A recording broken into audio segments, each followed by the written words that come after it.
Incline projectile पढ़ना है आज हम लोगों को। इंक्लाइन प्रोजेक्टाइल में आपको खाली क्या क्या चेंज होता है ये पकड़िएगा, ठीक है। नॉर्मल जो है फ्लाइट जो होता है कैसे जाता है, नीचे ग्राउंड में सट जाता है, लेकिन ऑलरेडी इंक्लाइन प्लेन है पहले से ही, हील है चाहे जो भी हो, तो जब पहले से इंक्लाइन प्लेन है तो पहले से एक एंगल पर होगा और उससे फिर अल्फा एंगल पर आप प्रोजेक्टाइल कर रहे हैं। तो इसमें क्या क्या चेंज होगा, मैक्सिमम डिस्टेंस तो या ये रहे चाहे ये रहे, ग्राउंड से लीजिएगा तो ये लेंगे, यही लेंगे ना,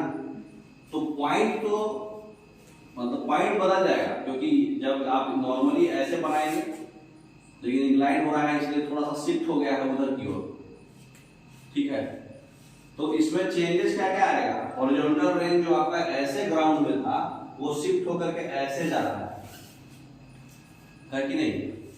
और जो आपका जो है क्या बोलते हैं मैक्सिमम डिस्टेंस जो है ये वाला ये सेम ही रहेगा, हाँ, क्योंकि मैक्सिमम डिस्टेंस ये जो है आप प्रोजेक्टाइल कीजिएगा ये भी छोटा होगा, वो भी वर्टिकली उतना ही आएगा, तो डिस्टेंस सेम रहेगा, मतलब मैक्सिमम हाइट सेम रहेगा, लेकिन रेंज चेंज हो जाएगा। रेंज क्या चेंज होगा, अगर रेंज ये आर है तो ये आर कॉस थीटा जो भी रहेगा आर कॉस थीटा आएगा, और कोई भी चेंज नहीं आएगा। तो जो नॉर्मल जी आपका वर्टिकल लगता था उसका इसके इंक्लाइन में लेने पर अगर हॉरिजॉन्टल लेना है तो जी साइन थीटा और वर्टिकल लेना है तो जी कॉस थीटा, ऐसा चलेगा। बाकी चीजें सब कुछ सेम टू सेम रहेगा। न्यूमेरिकल बनाएंगे तो ज्यादा क्लैरिटी, ठीक है। तो एक्स और वाई हमारा बदल गया है, इंक्लाइन हो गया है, तो देखिए न्यूमेरिकल क्या होगा। एक न्यूमेरिकल है, चुलबुल जो है एक सुरीली को एक रोज गिफ्ट कर रहा है, भेज रहा है, जो चुलबुल यहाँ है ये सुरीली यहाँ है, ये इंक्लाइन हाइट पर है, ठीक है। रोज गिफ्ट भेज रहा है, चुलबुल जो है रोज को 20 मीटर पर सेकंड से ऑलरेडी ये 30 डिग्री का इंक्लाइन है हॉरिजॉन्टल से, हील ऑलरेडी 30 डिग्री के इंक्लाइन पर है, और जो है 60 डिग्री के हॉरिजॉन्टल ये फेंक रहा है, हॉरिजॉन्टल से 60 डिग्री, मतलब इससे कितना 30 डिग्री, मतलब कि इंक्लाइन प्लेन से भी 30 डिग्री पे ये चुलबुल फेंका है 20 मीटर पर सेकंड से, चुलबुल 20 मीटर पर सेकंड से रोज को फेंका है, तो कितने टाइम बाद जाके हील के सरफेस को हिट करेगा। क्वेश्चन समझ में आ गया? हाँ, तो इस कैसे होगा, तो हम लोग जो है इसमें कभी भी इंक्लाइन प्लेन में फॉर्मूला मत लगाइएगा, वो जो है ना 2u sin थीटा बाई जी और वो इक्वेशन ऑफ ट्रैजेक्टरी, इसमें जो है बेसिक से चलना पड़ता है। बेसिक से कैसे चलेंगे,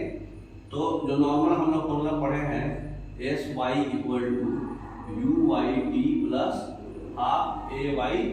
टी स्क्वायर, और s x equal to u x t plus half a x t square, ये बेसिक फॉर्मूला है हमारा। तो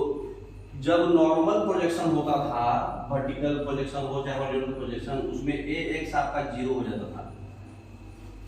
होता था ना, क्यों?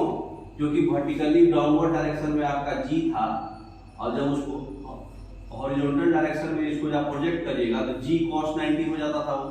तो जी cos 90 का वैल्यू जी हो जाता था, और ये ए वाई का वैल्यू माइनस जी होता था नीचे की ओर, और ए एक्स का वैल्यू जो है प्रोजेक्ट करें तो 0 हो जाता था। ये तो आप बेसिक जानते थे पहले से, लेकिन यहाँ पे प्रोजेक्शन कैसा हो रहा है, ऐसे पहले से बॉडी है हॉरिजॉन्टल ऐसे है, यहाँ पर देख रहे हैं जी कैसे जा रहा है नीचे की ओर, लेकिन आपको बॉडी यहाँ पे नहीं है और यहाँ पे है, बॉडी इंक्लाइन है ना पहले से थीटा डिग्री पर, तो जब इसको प्रोजेक्शन कीजिएगा तो ये जी cos 90 प्लस थीटा जाएगा, रिजोल्यूशन जानते हैं ना, तो जी को यहाँ से तो एक्सेलेरेशन जो है एक्स डायरेक्शन में ग्राउंड ले रहे थे तो 0 हो रहा था, लेकिन इसका तो एक्स डायरेक्शन तो ये है इंक्लाइन वाला, तो उस ऑलरेडी थीटा एंगल से जो है तो ये पूरा ऐसे जाएगा, तो यहाँ पर एक्सेलेरेशन एक्स डायरेक्शन में 0 नहीं होगा, है ना। तो cos 90 प्लस थीटा क्या होता है, बोलना पड़ेगा यार, बताएं थे हम ट्रिग्नोमेट्री, cos 90 रहा तो साइन हो जाएगा, ठीक है ना, और सेकंड क्वाड्रेंट है माइनस हो जाएगा, तो माइनस ऑलरेडी जी है, तो अगर पॉजिटिव लेंगे तो पॉजिटिव हो जाएगा, तो इसका मतलब कि एक्सेलेरेशन जो है यहाँ पे जी साइन थीटा लेके चलना पड़ेगा एक्स डायरेक्शन में, और वाई डायरेक्शन में क्या होगा बताइए, वाई डायरेक्शन में ऐसे है आपका बॉडी, लेकिन इसका इंक्लाइन तो ऐसे जा रहा, ये है आपका 90 है ना, ये थीटा है तो ये भी थीटा है, तो ये आपका जी है, जिसको रिजॉल्व कीजिएगा तो ये जी cos थीटा जाएगा, समझ रहे हैं? तो यहाँ पर क्या क्या चेंजेज आया, एक्सप्रेशन y की जगह पे g नहीं लिखना है, y की जगह पे g cos थीटा लिखना है, एक्सप्रेशन x की जगह पे माइनस g sin थीटा लिखना है। ये चेंजेस समझ में आ रहा बात, समझ रहे ना? तो सारा प्रॉब्लम इसी पर बनेगा। प्रॉब्लम्स है तो यहाँ पर u ये ऑलरेडी 30 डिग्री है, ये भी 30 डिग्री है, तो एंगल तो समझ में आ गया। अब हम u y निकालेंगे, तो u y जो होगा u x और u y, तो u y क्या होगा, ऑलरेडी जो u है u sin 30 होगा। हम लोग x y किसको ले रहे हैं, ये है आपका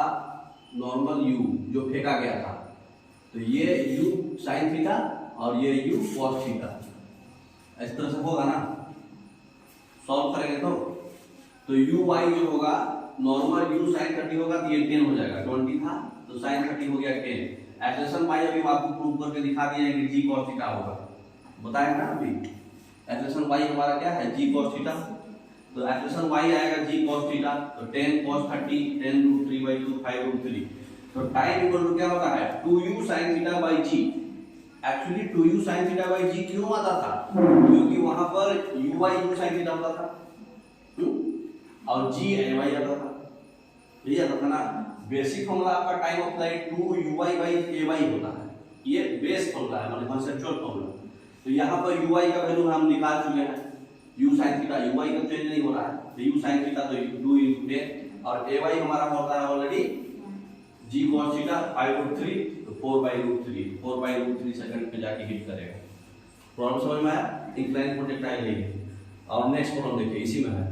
अगर सुरीली जो है रोज को कैच करेगी तो डिस्टेंस दोनों के बीच में कितना होगा, कौन सा पूछा है, हॉरिजॉन्टल की वर्टिकल,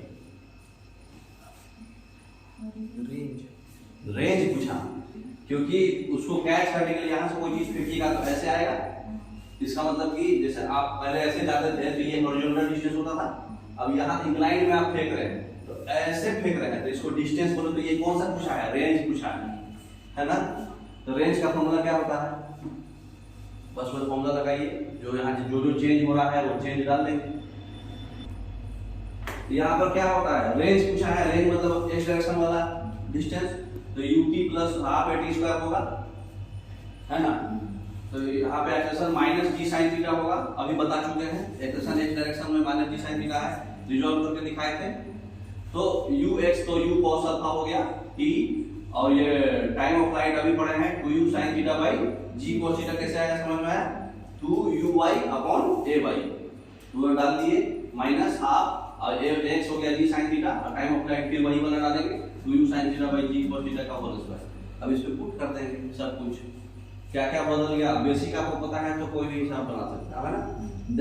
डाला हुआ है, देख लीजिए 80/3 है। नेक्स्ट प्रॉब्लम में, नेक्स्ट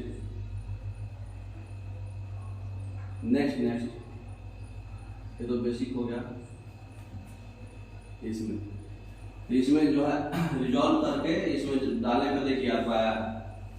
टाइम की जगह पे 4/√3 अभी हम निकाल चुके हैं, और ux ut minus half at square already formula आपको दिखा दिए, u cos 30, और टाइम की जगह पे 4/√3 था, माइनस हाफ एक्सप्रेशन आपको निकाल चुके थे ऑलरेडी, एक डायरेक्शन में 5/√3 आया था, और इनटू टाइम का स्क्वायर 4/√3 का स्क्वायर पुट कर दिए, तो सॉल्व कर दिए 80/3 आ जाएगा। ठीक है, दिखा दिए यहाँ देखिए, ये 20 से भेजा जा रहा है, 30 डिग्री इंक्लाइन प्लेन है, तो यहाँ पे u cos थीटा आपका ये डायरेक्शन हुआ, u sin थीटा ये हुआ, तो ये ux हुआ, ये uy हुआ, और ये जो g था g cos थीटा और g sin थीटा, ये माइनस लिए क्योंकि हमको उधर समझ में आया ना। हाँ, बस यही खाली बेसिक था आपका, basic equation of motion use करना था, खाली क्या क्या चेंजेस आ रहा था और प्रोजेक्टाइल जो चेंज हुआ इसकी वजह से। ठीक है, अब next problem, maximum separation between the rose and the heel surface, ये क्या पूछा,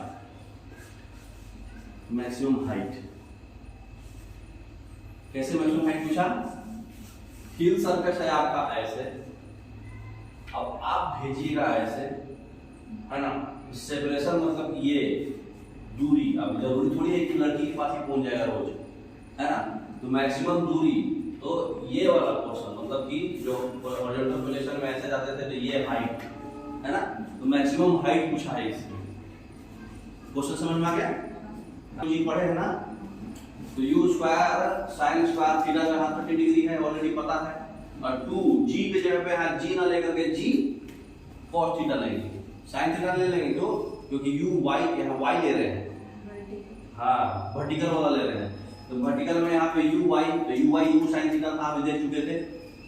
तो u y का square by 2 into a y, basic formula तो वही है उसका, u y square by 2 a y। तो यहाँ पे u square sin square theta by 2 और g की जगह पे g cos थीटा, क्योंकि वर्टिकल में g होता था लेकिन यहाँ पे इंक्लाइंड है, g cos थीटा आ जाएगा वो। और ये याद रख लीजिए आप, जब भी इंक्लाइंड होगा तो a y g cos theta हो जाएगा और ax g sin theta minus हो जाएगा। और u तो ये बस इसको पुट कर दिए, u का वैल्यू 20 पता है, 20 into 20 sin 30 का वैल्यू पता है 2, g का वैल्यू 10 था, cos 30 का वैल्यू √3/2 होता है, 10/√3 आ गया। तो समझ में आया प्रॉब्लम? नेक्स्ट बनाइए, ड्यूटी करके आए थोड़ा थक गए तो आप घर पर बनाइएगा, बेसिक अगर आप समझे होंगे तो ये सभी प्रॉब्लम आप सॉल्व कर पाएंगे, है ना। और हम लोग कल से, अब एक और बाकी है शायद रिलेटिव मोशन, एक क्लास और लगेगा, रिलेटिव मोशन खत्म हो जाने के बाद आपका बायोलॉजी स्टार्ट हो जाएगा, ठीक है। Okay, thank you.